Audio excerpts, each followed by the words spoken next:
Just a question on the timing on the supply chain issue. Yeah. Actions that the president has taken. It was clear in March of 2020 when COVID hit that the supply chains across the world had been disrupted.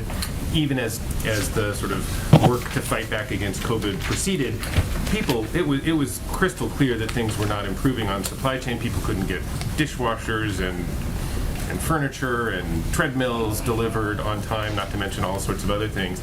So why is it... The tragedy of the treadmill that's delayed. Right, right, probably. But the serious point is, why didn't the president act sooner in a more aggressive way? I know there was a task force announced of some kind earlier this summer, but essentially the president waited until, now, right before the holiday season, to take these series of actions. Why didn't the president act sooner? And is that a reflection of the fact that his administration has failed to kind of anticipate and is much more reactive to these kinds of things rather than getting ahead of them as they should? Well, that's not actually true. The president formed a task force at the very beginning of the administration, and what we know from the global supply chain issues is that they are multifaceted. Right now, we've been focusing on the ports and issues at the ports, and what leaders at these ports will tell you is that they've seen an increase in volume dramatically as it relates to last year, a year ago, 20%, 30% increase in volume. But there are other issues that have impacted the global supply chain that we've been working to address through our task force from the beginning.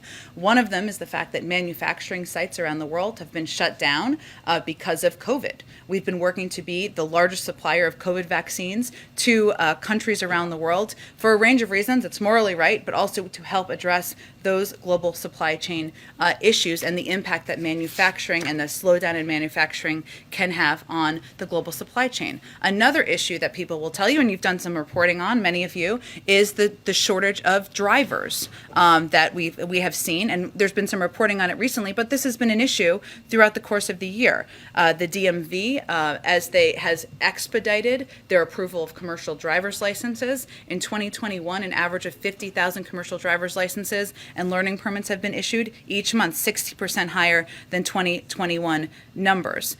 We've also been working with unions to help address the shortages of workers, whether they are at ports or whether they are driving issues or other components that impact the supply chain. So I think the important thing to understand here is that there are multiple issues that are impacting the supply chain. And some of that is that as the economy has turned back on, more people had expendable income, wages, to buy more goods. More people are buying more goods. People have started to also buy more things online than going into stores. And so that is also impacting the volume, and there's a need for more. So we've been working on this since February, and we've seen the uptick, perhaps related to the fact that this season, sometimes people are buying even more goods, but we've been working on it since February. Jen, I have a follow-up on that. I'll come back to you, Emerald. Go ahead. Thank you, Jen. As the president